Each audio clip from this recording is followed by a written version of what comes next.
Tutorial we're gonna talk about reversing and flattening arrays. So let's specify an array X that's gonna be 3.4 dimensional array, and we can use the .x or .travel, turn this array from a 3.4 dimensions into a 1 dimension array, meaning a vector of 12 elements. Let's check it out. So the only difference between flatten and ravel is that ravel does not return a copy. What does that mean? Here, if we specify x.ravel equals to a2 and then go and manipulate a2, you can see that the element in x has changed because .ravel returns the position of x array.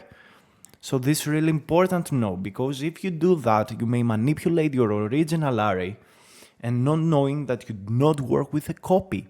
So if you want to keep x unchanged, what you want to be doing is using x.flatten that returns a copy of this array into a new memory position. So by manipulating k1 here, as shown in this example, you do not change the values in x. So let's try it out. Boom, x has not changed. You can also do flipping and reversing of arrays by using the np.flip.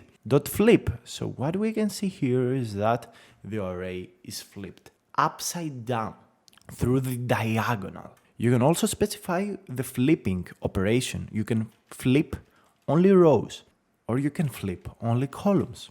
Finally, you can use the numpy.sort to do sorting of arrays. So you can use numpy.sort and you can have your array sorted.